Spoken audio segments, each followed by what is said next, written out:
এই যে ভাই জাল জাগাইতেছে।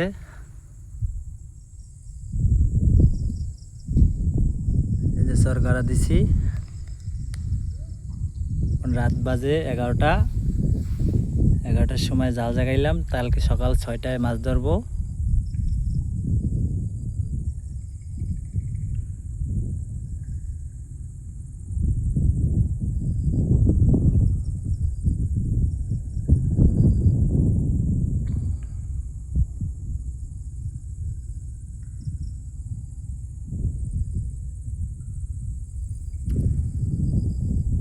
বুলবুলিয়ার সোনা পাখি কত নামে ডাকি,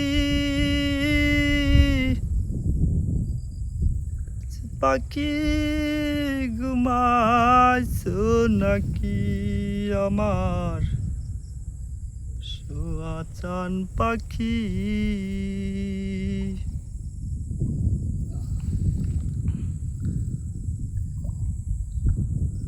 আমাদের কামাল ভাই এখন জাল জাগাইতেছে, আমি বইসা বইসা ভিডিও করতেছি।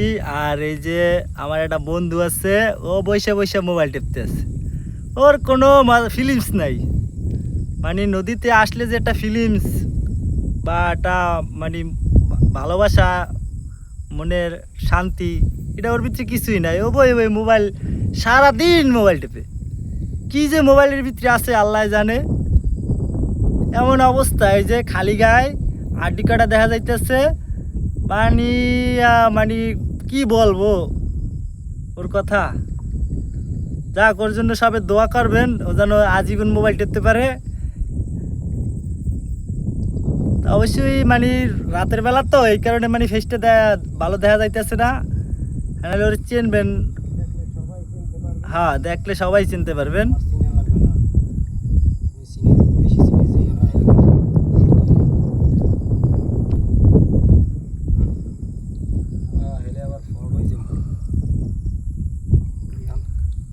তবে রাতের বেলা নদীতে আইতে অনেক ভালো লাগে। আপনারা যারা না আইছেন এরা বুঝতে পারবেন না, যারা আইছেন এরা বুঝতে পারবেন যে রাতের বেলা নদীতে আসলে পুরো নীরব। তারপরে দেখা গেছে বাতাস,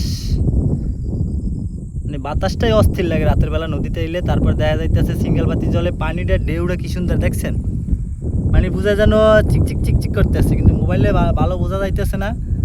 এই যে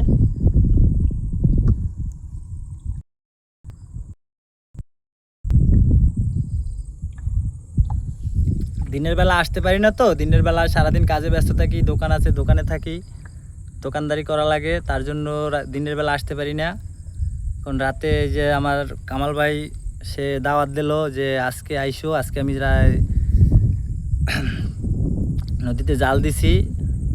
তাই দোকান টোকান বন্ধ করে আসলাম ভাইয়ের সাথে। অনেক ভালো লাগতেছে, আপনাকেও তো আসলে আপনাকে নিয়ে অনেক মজা করতে পারতাম।